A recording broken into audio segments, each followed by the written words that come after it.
God is good all the time. 예배에 오신 여러분을 진심으로 환영합니다. 오늘 말씀의 제목은 새 포도주는 새 부대가 되겠습니다. 우리 같이 한 몫으로 예절 말씀 읽어볼까요? 시작. 새 포도주를 낡은 가죽 부대에 넣는 자가 없나니 만일 그렇게 하면 새 포도주가 부대를 터뜨려 포도주와 부대를 버리게 되리라. 오직 새 포도주는 새 부대에 넣느니라 하시니라. 제가 잠깐 기도하고 시작하겠습니다. 걸어가신 아버지 하나님, 자격 없고 허물진 저희를 그토록 사랑하신 것을 참으로 감사합니다.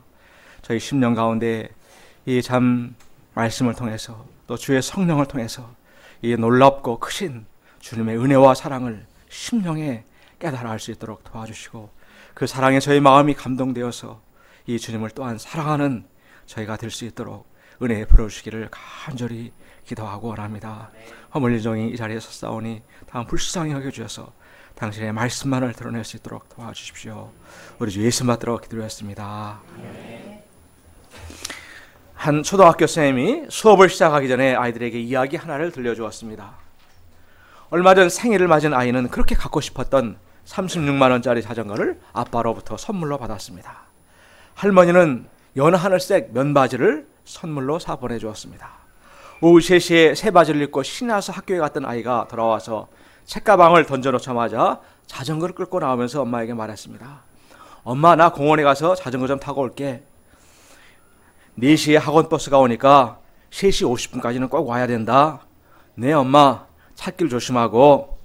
아이는 새 자전거에 너무나 신이 나서 아파트를 벗어나 밖으로 더 나가고 싶어졌습니다. 바로 옆 아파트 놀이터까지만 다녀오기로 하고 가다 보니까 어느새 3시 40분이 되었습니다.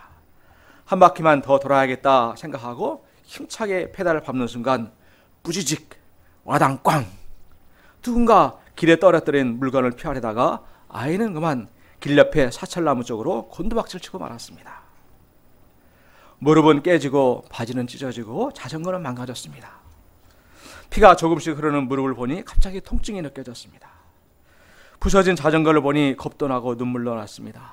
화난 엄마의 얼굴이 떠오르고 시계를 보니 이미 3시 50분이었습니다.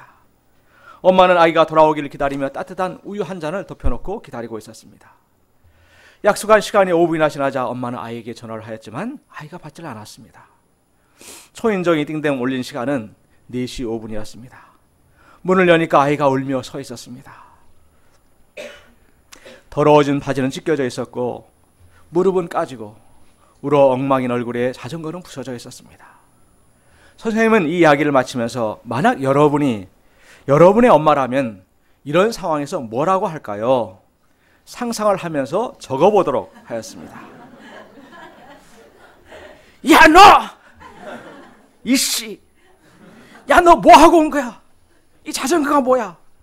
지금 몇 시야? 아이고, 못 살아. 왜 또 전화를 안 받아?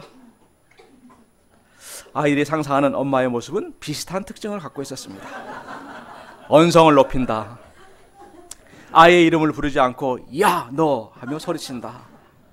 자전거 망가진 것, 바지가 찢어진 것을 손질하는 것부터 생각한다. 아이의 무릎에 피가 나는 것을 먼저 보아주는 엄마는 별로 없다. 아이 마음에 대해 물어보는 엄마는 없다. 아이가 얼마나 아팠는지, 슬펐는지, 얼마나 속이 상했는지, 두려워했는지 그들은 물어보지 않았다. 선생님은 이번에는 정말 아이들이 듣고 싶은 엄마의 말 한마디를 적어보도록 했습니다. 다리 괜찮니? 아유, 많이 다쳤네. 많이 아팠겠다. 병원부터 가자. 자전거는 고치면 돼. 들어가서 오늘은 쉬어. 많이 놀랐겠다. 괜찮아. 이것이 아이들이 듣고 싶은 소리였습니다. 우리는 아이들의 존재가 가장 소중하다고 생각하고 있지만 우리는 때로는 소중한 것을 잊고 삽니다. 우리의 행동과 말은 정반대의 말을 하고 삽니다. 존재보다 물건, 결과가 중요하다고 합니다. 아이가 아플 때, 슬플 때, 불안할 때 우리는 그 아이를 더 벼랑 끝으로 내멉니다. 그런데 중요한 것은 이 엄마는 그 아이를 너무 사랑한다는 사실입니다. 이것은 정말 거짓이 아니라 사실입니다. 그런데 그 엄마의 표현은 정반대입니다. 아이들은 표현되는 그것을 그대로 받아들입니다. 말을 하지 않으면 귀신도 절대로 그 마음을 알지 못합니다. 이렇게 받은 아픈 감정들은 잘 사라지지가 않습니다. 그 아픔과 상처가 무의식 속에 차곡차곡 쌓여갑니다. 저절로 절대로 소멸되지 않습니다. 이러한 부정적인 정서가 그 아이를 앞으로 어떤 방향으로 몰아갈까요? 아이의 마음을 어루만져 주지 못하고 꾸지람만 반복된다면, 또 부모의 마음에 들지 못하는 자신을 늘 느끼고 살 때 그 아이의 자화상은 어떤 의식으로 채워질까요? 그 묶인 열등 의식에서 벗어나기 위해서 그 아이는 얼마나 많은 에너지를 쏟아 부어야 할까요? 무의식의 억울함과 분노, 수치심이 저장된 아이는 어떤 자아상을 갖게 될까요? 어떤 자존감으로 세상을 살게 될까요? 그가 또 다른 사람을 또 어떤 모습으로 대하게 될까요? 또 그가 낳은 아이를 어떻게 키워갈까요? 한 현직에 있는 초등교사가 낸 책 속에 실린 내용입니다. 이런 오해와 잘못된 관계성은 비단 엄마와 아이 사이에서만 일어나고 있을까요? 오늘 말씀에서는 금식 문제와 안식일 문제로 유대인들과 예수님이 충돌하는 장면이 나옵니다. 이는 이들이 생각하는 신앙의 그림과 예수님이 생각하는 그 그림이 완전히 다르기 때문이었습니다. 오늘 말씀을 통해서 주님께서 우리에게 바라시는 그 신앙의 바른 모습을 우리가 회복해 갈 수 있기를 간절히 기도합니다. 파트 1, 금식이냐 잔치냐. 18절을 보십시오. 우리 같이 한 목소리 읽어보시겠습니다. 시작.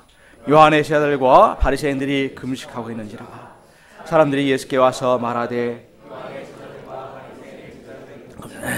어찌하여 금식하지 아니하나이까. 이렇게 따지는 사람들은 그래도 신앙생활에 대해서 문제의식이 있었던 사람들이었습니다. 틀림없이 나름대로 더 잘해보고자 노력하고 있던 자들이었을 것입니다. 이들이 어찌하여 아니하나이까 이렇게 하고 따지는 것을 보면 당시의 금식은 당연히 해야 할 하나의 사회적인 의무였던 것 같습니다. 원래 율법에 의하면 금식은 1년에 한 번 대속죄일에 반드시 의무적으로 해야 했습니다. 그런데 바벨론 포로기를 거치면서 1년에 4번씩 하게 되었습니다. 스가랴서 8장 19절에 보면 넷째 달의 금식과 다섯째 달의 금식과 일곱째 달의 금식과 열째 달의 금식이 변하여 라는 그런 구절이 나옵니다. 4월 금식은 바벨론 왕 느부갓네살에 의해서 BC 586년 4월 9일에 예루살렘 성벽이 회파된 사건을 잊지 않고자 했고, 5월 금식은 같은 해 5월 9일에 예루살렘 성전이 파괴된 때를 기억하기 위해서, 또 7월 금식은 유대 총독 그달리아가 암살당하여 죽은 것을 애도하여서, 또 10월 금식은 느부갓네살 군대가 예루살렘을 포위한 탓에 성중에 곤고가 시작된 날인 BC 588년 10월 10일을 잊지 않고자 시행하였습니다. 이처럼 유대인들의 이런 공적인 금식은 그들이 당한 민족적인 비극과도 관련되어 있었습니다. 요엘서 2장은 이렇게 말합니다. 우리 같이 읽어보시겠습니다. 시작. 여호와의 말씀에 너희는 이제라도 금식하고 울며 애통하고 마음을 다하여 내게로 돌아오라 하셨나니 너희는 옷을 찢지 말고 마음을 찢고 너희 하나님 여호와께로 돌아올지어다. 그는 은혜로우시며 자비로우시며 노하기를 더디하시며 인애가 크사 뜻을 돌이켜 재앙을 내리지 아니하시나니. 그들은 힘든 포로 생활 가운데서도 이렇게 특별히 날을 정해서 성회를 선포하고 모든 백성들로 하여금 의무적으로 금식하게 한 것은 하나님의 그 은혜를 회상하고 자기들의 죄를 철저히 회개하기 위함이었습니다. 그래서 하나님과 바른 관계성을 맺음으로 예정된 심판을 연기 혹은 취소하거나 더 이상의 징계가 없기를 바라는 마음에서였습니다. 이렇게 시작된 금식이 예수님 당시에는 일주일에 2번 월요일, 목요일에도 시행되었습니다. 당시도 이방인 로마의 나라를 빼앗겨서 신음하고 있었기 때문에 이렇게 열심히 금식함으로 하나님께서 자기들을 하루빨리 해방시켜 주시기를 바라는 마음도 있었을 것입니다. 유대인들의 금식에는 종교적인 의미에 더하여 민족 사랑의 의미가 더해졌습니다. 나라와 민족을 사랑하는 자라면 당연히 해야 할 것으로 여겨졌습니다. 그들은 금식할 때 굵은 베옷을 입고 먼지나 죄를 뒤집어 쓰고 통곡하였습니다. 한쪽에서는 꼬르륵꼬르륵거리는 배를 움켜쥐며 슬픈 표정으로 곡을 하고 있는데, 예수님의 제자들은 모여서 웃고 떠들면서 스테이크를 굽는 냄새, 오징어 파전을 부치는 냄새를 온 동네에 풍기고 있으니 아마 속에서 막 화가 이렇게 올라왔던 것 같습니다. 다른 사람들도 아니고 어떻게 예수님의 제자들이 이럴 수가 있는가 하는 것입니다. 예수님이 이런 그들에게 뭐라고 말씀하십니까? 19, 20절을 보십시오. 우리 같이 읽어보시겠습니다. 시작. 예수께서 그들에게 이르시되 혼인집 손님들이 신랑과 함께 있을 때에 금식할 수 있느냐? 신랑과 함께 있을 동안에는 금식할 수 없느니라. 그러나 신랑을 예수님도 신랑 대신 예수님을 빼앗길 때가 오면 그때는 금식하라고 하십니다. 그 금식도 외식하는 자들처럼 사람들에게 보이기 위해 슬픈 기색을 하지 말고 오히려 머리에 기름을 바르고 얼굴을 씻고 은밀한 중에 계시는 내 하나님 앞에서 금식하라고 말씀하셨습니다. 아마도 예수님의 제자들은 예수님이 잡히시던 날 밤 이후에 아마 이런 금식을 하였을 것입니다. 그런데 예수님 당시에 바리새인들의 금식은 많은 문제를 안고 있었습니다. 이런 요엘서 말씀처럼 하나님 앞에 진정으로 통회하고 자신들을 하나님께로 돌이키는 금식이 아니라 밥을 굶었다는 행위를 했다는데 또 자신을 괴롭게 했다는데 더 큰 의의를 두었습니다.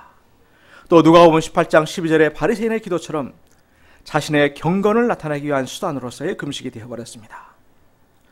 이런 신앙생활을 통해서 그들은 자신들의 공적과 의의를 쌓았습니다. 그리고 주님, 우리가 이렇게 했으니 이렇게 해주세요 요구하였을 것입니다. 이러한 신앙생활은 아무리 오래 해도 사람을 변화시켜 주질 못합니다. 하나님 중심이 아니라 사람 중심이 되었기 때문에 하나님과 그들의 마음이 전혀 통할 수가 없었습니다. 그래서 결국은 하나님께서 보내신 메시아 예수님을 핍박하다가 십자가에 못 박아 죽여버렸습니다. 이후에 그들은 2000년 동안 숱한 고난과 눈물의 세월을 보내야만 했습니다. 영국의 소설가 조지 오웬의 대주교의 죽음이란 단편에 실린 이야기입니다. 기도를 열심히 하기로 유명한 대주교가 있었습니다. 그 주교는 수십 년 동안 매일 같은 시간에 기도하는 것으로 인하여 사람들에게 존경을 받았습니다. 다른 사람이 따라올 수 없는 화려한 어휘를 사용함과 사람들을 감동케 하는 문장들이 사람들을 매료시켰습니다.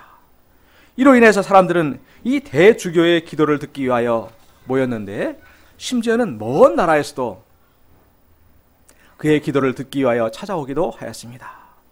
그러던 어느 날 그 대주교가 죽었습니다. 주교가 열심히 기도하는 바로 그 시간에 죽었습니다. 대주교는 그날도 똑같이 기도를 시작하였습니다. 오 자비로우신 하나님. 그런데 놀랍게도 하나님의 음성이 들렸습니다. 그래 무슨 일이냐? Yes, what is it? 정말로 하나님께서 응답하시자 놀라서 그만 심장마비로 죽어버렸다고 합니다. 그는 대주교였지만 하나님과 전혀 상관이 없는 신앙생활을 해온 것이었습니다. 이 땅에 오신 우리 주님께서 우리가 진정으로 하길 원하시는 신앙생활의 모습은 혼인잔치에 참석한 손님과 같이 흥겹고 밝고 기쁨과 감사가 넘치는 신앙생활입니다. 유대인들의 결혼식은 한낮의 더위를 피해서 해가 진 저녁에 시작을 하였습니다. 우리나라는 필요연까지 길어야 2시간 정도였는데 당시 유대인들은 그렇게 경제적으로 어려운 시대에도 일주일, 길게는 2주일까지도 잔치를 했다고 합니다. 이 기간에 혹시라도 유월절 절기가 겹치게 되면 신랑뿐 아니라 참석한 손님들까지도 이 절기를 지키지 않아도 되었다고 합니다. 쓴 나물에 딱딱한 무교병을 먹지 않아도 되었습니다. 결혼잔치에 참여하는 랍비도 성경을 가르쳐야 할 그 의무도 면제될 정도로 유대인들은 결혼식을 매우 존중하였습니다. 히브리어로 결혼은 키두신인데 이는 성화, sanctification이라는 그런 의미가 있다고 합니다. 인간이 결혼을 통해서 비로소 성스러워진다는 의미로 유대인은 결혼을 해야만 그제야 하나님의 경건한 백성이 되는 것으로 생각하였습니다. 신부는 결혼식 당일 오전에 특별한 목욕을 하는데 그냥 집에서 샤워를 하는 것이 아니라 집 주변의 호수나 그 밖의 특별한 장소에서 머리끝에서 발끝까지 씻었습니다. 이는 단순한 목욕이 아니라 순결하고 성스러움을 나타내는 하나의 의식이었습니다. 또 신랑 신부는 결혼식 전날부터 예식이 끝나기까지 경건한 마음으로 금식을 하였는데 이들에게는 이 결혼식 날은 대속죄일로 여겨졌습니다. 곧 이날은 신랑 신부의 모든 죄가 용서되는 날이며 새로운 삶이 시작되는 날이었습니다. 이들은 후파라는 곳에서 결혼식을 하게 되는데, 후파는 4개의 기둥으로 세워진 차양 같은 모양으로서 이는 하나님의 법 아래에 새로운 가정이 함께 세워져 감을 의미한다고 합니다. 또 그 내면이 뚫려 있는 것은 아브라함과 사라처럼 그들의 가정을 열어서 사람들을 대접하라는 것이라고 합니다.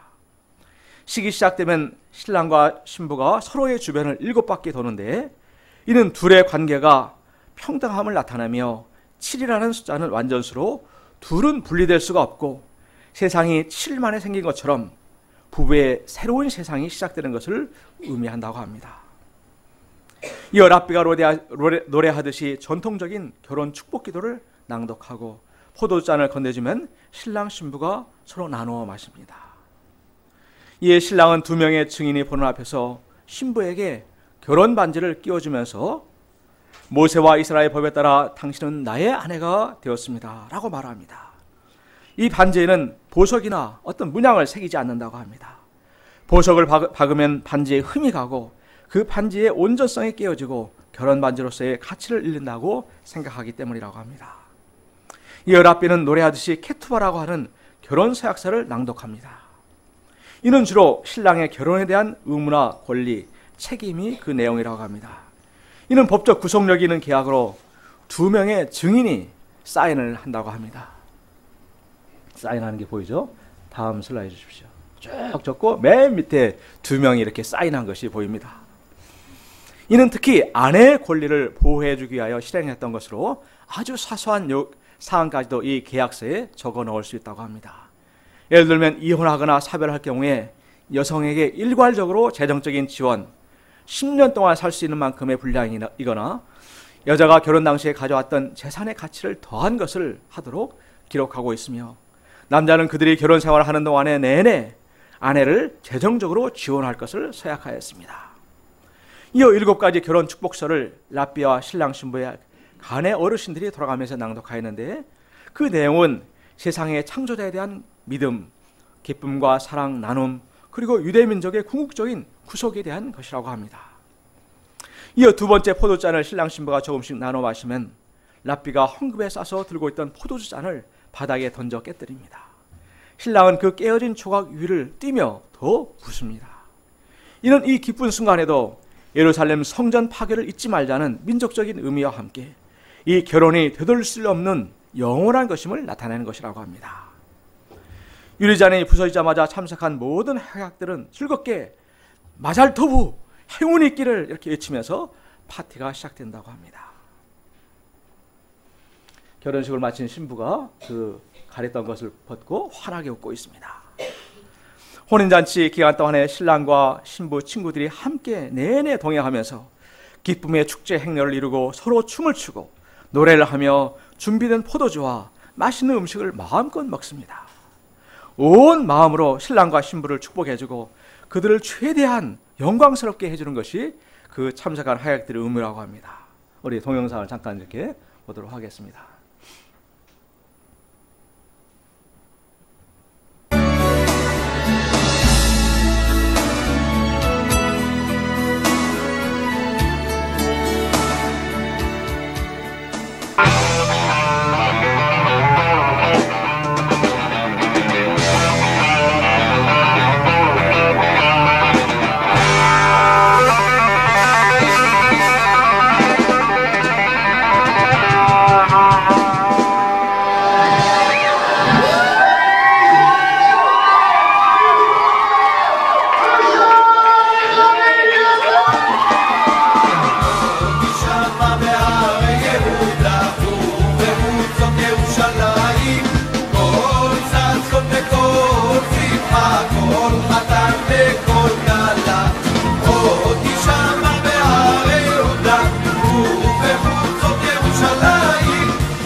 옷은 굉장히 거룩하게 차려입었는데 춤은 과격하게 추는 것 같습니다.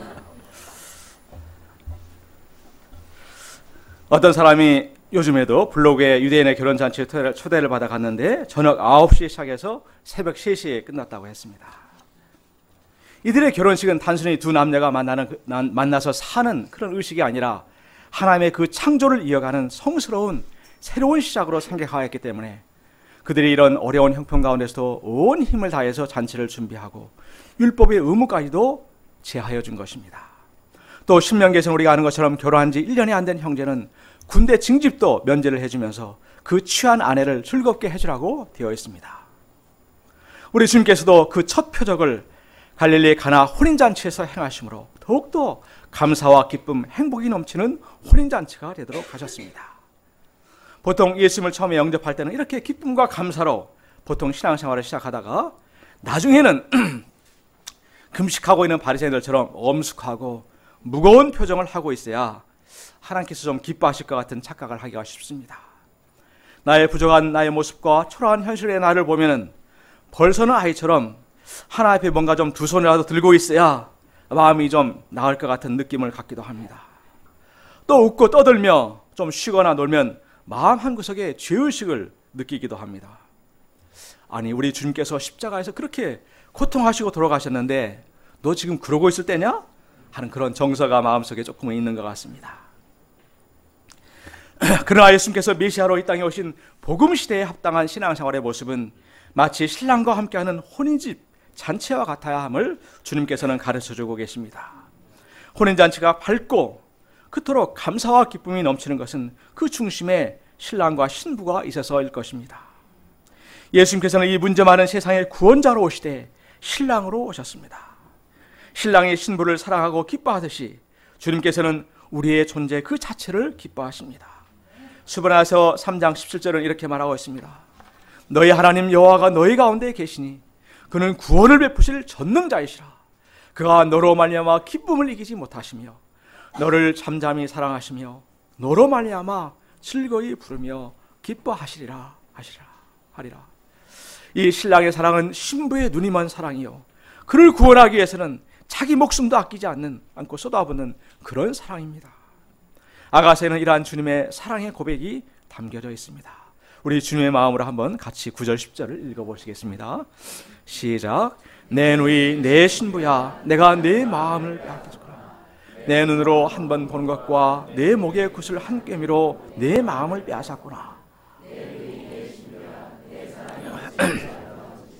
내 사랑은 포도주보다 진하고 각양 향품보다 아름답구나. 신앙생활을 엄숙한 표정으로 무엇을 하고 이것저것을 지키는 삶이 아니라 이처럼 나를 사랑하셔서 찾아오신 신랑 되신 그 주님을 사랑하고 기뻐하며 함께하는 생활입니다. 이 주님으로 인해서 모든 것이 감사하고 모든 것이 은혜인 것입니다. 우리가 그 쓰는 소감도 의무가 아니라 사랑하는 주님께 쓰는 사랑의 편지요, 연애 편지입니다. 혼인잔치의 새로운 삶에 대한 기대감과 소망이 넘치듯이 우리 주님과 함께하는 삶은 설레임이 가득한 삶입니다. 왜냐하면 이 주님께서 당신의 그 피와 살로 우리를 먹이시고 십자가 부활의 능력으로 살리시고 새롭게 우리를 빚어가시기 때문입니다. 그래서 이 주님과 함께하는 삶에는 조금의 어둠도 없습니다. 사도 요한일서에서 우리가 저에게서 듣고 너에게 전하는 소식이 이것이니 곧 하나님은 빛이시라 그에게는 어둠이 조금도 없으시니라 말하였습니다. 늘 숨어 지내던 문둥병자가 빛 가운데로 세상 가운데로 나왔습니다. 일곱 귀신 들려 울부짖던 막달라 마리아가 예수님을 섬기는 아름다운 마리아가 되었습니다. 자기 몸을 상하게 하면서 무덤 사이에서 늘 고함 지르던 광인, 미친 사람이 순한 양으로 변화되었습니다. 허무와 무의미의 바다에 빠져 죽을 수밖에 없던 갈릴리 어부들이 예수님의 제자가 되었습니다. 서로를 무시하고 정죄하던 탐욕스러운 세리들이 자신의 그 물질로 죄인들을 섬기는 상상할 수도 없는 일들이 일어났습니다. 예수님이 가시는 곳에, 예수님과 함께하는 곳에 천국이 이루어집니다. 과거에 잘 나가도 늘 불안의 그림자를 딸고 살았지만 이제는 아무리 힘들어도 빛 대신 주님, 구주 되신 주님으로 인하여 매일매일 새로운 꿈을 꿀 수 있는 그런 인생을 살 수 있게 되었습니다. 이 구주 되신 예수님을 찬양합니다. 이 주님은 우리가 주님 외에 다른 것들을 섬기고 의지하는 것을 무지무지 싫어하십니다. 이는 주님이 우리의 신랑이시요 우리는 그의 신부가 되기 때문입니다. 결혼 전에 데이트는 자유지만 신랑과 같이 살면서 한눈을 파는 것은 간음이요 음란입니다. 저희가 날마다 주님의 그 보혈로 정결함을 덧입고 흰 옷을 입은 거룩한 주의 신부들이 될 수 있기를 간절히 기도합니다. 21, 22절을 보십시오. 우리 같이 읽어보시겠습니다. 시작. 생배 조각을 낡은 옷에 붙이는 자가 없나니 만일 그렇게 하면 기운 새 것이 낡은 것을 당겨 헤어짐이 더하게 되느니라. 만일 그렇게 하면 새 포도주가 부대를 터뜨려 포도주와 부대를 버리게 되리라. 오직 새 포도주는 이 두 비유가 말해주는 것은 옛것과 새것이 결코 함께할 수 없다는 것입니다. 생배 조각과 새 포도주는 예수님의 복음을, 낡은 옷과 낡은 가죽 부대는 율법에 근거한 유대인들의 전통과 질서 등 잘못된 유대주의를 말합니다. 유대인들은 그들의 전통에 근거하여 예수님과 그 복음을 비판하고 배척하였습니다. 이러한 행동은 낡은 옷을 생배 조각으로 깁는 것처럼 어리석은 일입니다. 또 그들의 굳은 규례와 가치관으로 새 포도주와 같이 생명력과 기쁨이 차고 넘치는 예수님의 복음을 담을 수가 없었습니다. 그들이 옛것을 고수하는 한 결코 주님께서 주시는 참된 평화와 은혜의 복음, 사람을 참으로 자유케 하며 새롭게 하는 그 복음의 능력을 체험할 수가 없습니다. 우리도 세상에서 10년, 20년, 30년 넘게 살아온 나의 고정관념과 생각들, 율법들, 또 해묵은 습관들이 있습니다. 우리가 예수님을 따르고 믿는 것은 이러한 내 것에다가 예수님의 복음을 조금 더 덧대어서 조금 더 낫게 만드는 삶이 아닙니다. 그렇게 되면 찢어지고 터져버립니다. 옷으로 치자면 이들은 세상의 옷이요 육신의 옷이요 궁극적으로 소망이 없는 옷들입니다. 이 옷을 입고 있으면 나를 교만하게 만들고 이 옷과 나를 끊임없이 비교하고 무시하게 하고 시기하고 경쟁하게 만듭니다. 교만과 자학의 쌍곡선을 그리다가 결국은 나도 죽고 이웃도 죽이는 비참한 존재가 될 수밖에 없습니다. 결국 이 옷은 우리를 참 구원으로 인도하지 못하고 영원한 죽음과 심판으로 인도하는 생명이 없는 옷입니다. 이 옷에 절망하고 과감하게 벗어버려야 예수님의 그 복음의 옷을 입을 수가 있습니다. 바울은 이 옷을 철저히 벗어버리고자 빌립보서에서 이렇게 고백하였습니다. 또한 모든 것을 해로 여김은 내 주 그리스도 예수를 아는 지식이 가장 고상하기 때문이라. 내가 그를 위하여 모든 것을 잃어버리고 배설물로 여김은 그리스도를 얻고, 우리가 이 예수님을 얻고 로마서 13장 14절처럼 오직 주 예수 그리스도로 옷을 입게 되면 이상하게도 마음에 여유가 생기게 되고 이 옷을 사랑하고 싶은 마음이 생겨납니다. 그들을 안아주고 섬겨주고 싶어집니다. 정죄의 화살을 쏘아대며 찬바람이 싱싱 불던 가슴에서 따뜻한 훈풍이 불게 됩니다. 돌처럼 굳은 얼굴에 폭삭꽃과 같이 환한 미소가 피어나게 됩니다. 늘 죽겠다 힘들겠다는 말을 입에 달고 다니는 사람의 입에서 감사의 찬송이 흘러나오게 됩니다. 파트 3, 안식일의 진정한 의미, 23절에서 3장 6절입니다. 우리 23절, 24절을 같이 읽어보시겠습니다. 시작. 안식일에 예수께서 밀밭 사이로 지나가실 때 그 제자들이 자르니 하지 못할 일을 하나이까. 안식일에 예수님이 제자들과 함께 밀밭 사이를 걸어가고 있었습니다. 늘 배가 고팠던 제자들은 밀상 몇 개를 잘라서 그것을 입에 비벼 툭 털어넣었습니다. 이를 바라본 바리새인들의 눈에 불꽃이 튀었습니다. 그들은 안색이 변하면서 녹이 뛴 음성으로 예수님께 외쳤습니다. 보시오! 저들이 어찌하여 안식일에 하지 못할 일을 하나이까? 그들은 이삭 따는 것을 추수하는 일로 비벼서 입으로 불어서 알곡을 얻는 것은 타작한 일이라고 생각하였습니다. 안식일에 하지 못할 일로 일을 한 것으로 보았습니다. 오늘날 우리의 기준으로 보면 정말 너무하다 싶을 정도지만 이를 통해서 당시에 유대인들이 얼마나 심한 삶을 살고 있었는지를 우리는 엿볼 수가 있습니다. 원래 안식일은 하나님께서 창조의 질서 가운데 인간들에게 축복으로 주신 제도였습니다. 하나님께서 일곱째 날을 복주사 거룩하게 하셨습니다. 이는 하나님이 그 창조하시며 만드시던 모든 일을 마치시고 이날에 안식하셨기 때문입니다. 안식일은 하나님께로 구별된 날이기 때문에 거룩한 날입니다. 이날은 세속의 모든 일들을 쉬고 하나님께 나와 예배하며 영육간의 쉼을 갖고 축복을 받는 날입니다. 하나님께서는 인생들이 일 중독에 빠져 살지 말고 바쁜 가운데서도 안식하며 쉼을 갖고 살도록 하기 위하여 이 귀한 안식일 제도를 주셨습니다. 바리새인들은 안식일에 일하지 말라고 한 그 성경의 계명을 따라서 구체적으로 세세한 규례들을 만들기 시작했습니다. 안식일에 해야 할 일, 하지 말아야 할 일들을 39개 범주로 만들어 놓았습니다. 그래서 안식일에는 돈도 일정 금액 이상은 가지고 다니지 않았고 2km 이상은 걸어가지 않았다고 합니다. 그래서 회당도 이 거리 안에 하나씩 만들어 두었다고 합니다. 옷도 무게를 달아서 얼마까지 정도만 입도록 했다고 합니다. 심지어는 상처를 입어서 피를 흘려도 지혈은 가능하지만 붕대를 감는 것은 일이라고 해서 안식일이 끝나야만 할 수가 있다고 했습니다. 이런 그들에게 예수님은 그들이 가장 존경하는 다윗 왕의 예를 들어서 제자들을 변호해 주셨습니다. 25절, 26절을 같이 읽어보시겠습니다. 시작. 예수께서 이르시되 다윗이 자기와 함께한 자들에게 먹을 것이 없어 시장할 때에 한 일을 잊지 못하였느냐. 그가 아비아달 대제사장 때에 하나님의 전에 들어가서 대제사장 외에는 먹어서는 안 되는 지설병을 먹고 다윗이 사울에게 쫓겨 너무나 배가 고팠습니다.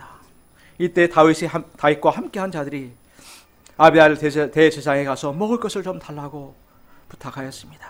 이때 제사장은 다른 음식이 없는 거로 제사장만이 오직 성소에서 먹을 수만 있는 거룩한 떡 신설병을 주었고 다윗과 그들은 이를 받아 먹었습니다. 율법대로 하면 다윗은 죽임을 면치 못했을 것입니다. 그러나 하나님께서 원수 사울에게 핍박하게 쫓기는 데다가 너무나 배고픈 다윗의 그 사정을 아시고 이를 절대로 문제 삼지 않으셨습니다. 예수님은 안식일과 관련하여 결론적으로 말씀하셨습니다. 또 이르시되 안식일이 사람을 위하여 있는 것이 아니요 사람이 안식일을 위하여 있는 것이 아니니 그러므로 인자는 안식일에도 주인이니라. 이 말씀은 무릇 모든 제도나 법은 인간 위에 군림하기 위하여 있는 것이 아니라 반대로 법과 제도는 인간을 위하여 존재해야 함을 말해줍니다. 예수님은 제도보다도 사람 중심의 가치관을 말씀해 주셨습니다. 안식일이 사람을 위해서 존재해야 하는데 유대인들은 안식이라는 복잡한 법과 제도의 족쇄를 채워서 사람들로 하여금 숨을 쉬지 못하게 만들었습니다.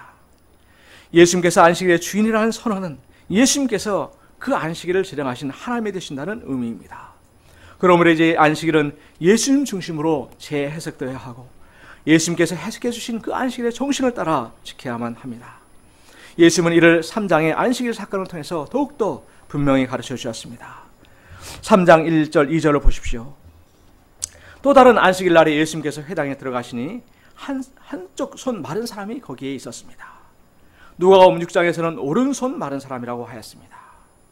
우리는 가끔 손가락 하나만 다쳐도 얼마나 힘들고 불편합니까? 이 사람은 오른손 한 손이 마른 것은 신체의 일부분이었지만 아마도 몸 전체가 마르고 인생 전체가 마른 것처럼 몹시 힘들고 고통스러운 삶을 살았을 것입니다. 아마 일하던 직장에서도 쫓겨나야 했을 것입니다. 이 사람은 이 안식일에 자신의 그 힘든 마음을 안고 하나님 아버지께 나와 그 자비와 궁유를 구하였을 것입니다. 그런데 사람들은 이렇게 힘들고 불쌍한 사람을 도와주기는커녕 그 사람을 이용해서 예수님을 고발하고자 엿보고 있었습니다. 이 사람들은 6절을 볼 때 당시 종교 지도자들은 바리새인들이었습니다. 안식일에 병 고치는 것이 허용된 것은 생명이 매우 위급한 경우였습니다. 그래서 만약에 예수님께서 이 사람을 치료하시면 바로 안식일법 위반으로 걸리게 됩니다. 그러나 예수님은 조금도 물러서지 않으셨습니다. 사람들이 째려보고 있는 그 살벌한 분위기 가운데서도 이 한손 마른 사람을 도와주고자 하셨습니다. 그리고 그 사람을 향해서 한가운데 일어서라 명령하셨습니다. 이는 바리새인뿐만 아니라 무엇이 옳고 그른 것인지 분별력을 잃어버린 유대 사회 전체에 대한 도전이셨습니다. 예수님은 한손 마른 자를 세워놓고 바리새인들에게 다시 되물으셨습니다.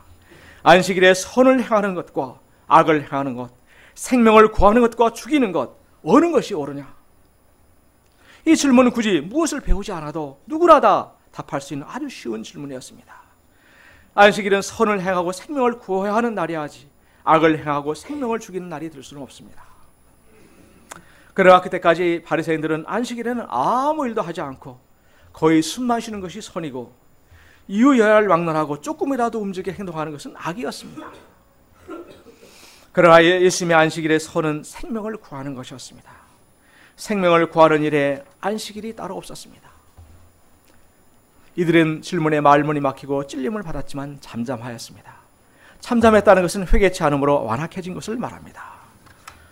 5절 상반절을 보십시오. 그들의 마음이 완악함을 탄식하사 노하심으로 그들을 둘러보시고, 이런 완악한 그들을 바라보시는 예수의 마음은 탄식이셨습니다. 분노이셨습니다. 그러나 예수님은 이 바리새인들의 완악함에 뒤로 물러서지 아니하시고 더 강하게 도전하셨습니다. 예수님은 한손 마른 사람에게 더 어려운 명령을 하셨습니다. 네 손을 내밀라. 우리는 잘난 손, 아름다운 손을 내밀고 싶지 이렇게 말라비틀어진 손, 힘이 없이 축 처진 수한 손을 내밀고 싶진 않습니다. 그러나 예수님은 이 사람이 다른 사람을 의식하지 말고 오직 이 주님께 그 아픈 손, 힘든 손을 내어 밀기를 원하셨습니다. 예수님의 사랑과 그 능력을 절대적으로 신뢰하고 순종하기를 원하셨습니다. 그가 숨기고 싶은 이 부끄러운 손을 믿음으로 순종하여 내밀자 그의 손이 곧 회복되었습니다. 오랫동안 말라붙었던 그의 손에 피가 돌기 시작하였습니다. 팔이 따뜻해지고 죽었던 신경이 살아나서 팔 전체가 전기가 흐르는 듯이 찌릿찌릿하였을 것입니다. 피가 돌자 죽었던 근육도 힘을 얻게 되었습니다. 굳었던 관절도 풀렸습니다. 그는 두 손을 번쩍 들고 할렐루야를 아마 외쳤을 것입니다. 8절을 보십시오. 바리새인들이 나가서 곧 회당과 함께 어떻게 하여 예수를 죽일고 의논하니라. 동네마다 회당이 있었기 때문에 이 나은 사람은 수십 년간을 그들과 같이 살아온 이웃 중에 하나일 것이요, 또 친척들 중에 친척이었을 것입니다. 온 동네가 나서서 이 감사와 기쁨의 잔치를 벌이도 시원찮은 반에 바리새인들은 이 사건으로 인해서 예수님을 죽이고자 정치 세력과 결탁하여 음모를 꾸밉니다. 이들이야말로 그 마음과 양심이 말라비틀어진 비참한 장애인들이었습니다. 요절 말씀 읽고 기도하고 마치도록 하겠습니다. 2장 22절입니다. 시작. 새 포도주를 낡은 가죽 부대에 넣는 자가 없나니 만일 그렇게 하면 새 포도주와 부대를 버리게 되리라. 오직 새 포도주는 새 부대에 넣느니라 하시니라. 거룩하신 아버지 하나님, 죄악되고 허물진 저희를 위하여서 이 땅에 오시고 당신의 그 모든 것을 다하여 사랑하여 주신 것을 감사합니다. 제가 이 주님을 사랑하고 정말 마음으로 주님을 참 의지하고 중심에 모시고 이 주님과 함께하는 복된 혼인잔치와 같은 기쁜 신앙생활이 되도록 저희를 축복해 주시기를 간절히 기도합니다. 우리 주 예수 받들어 기도했습니다.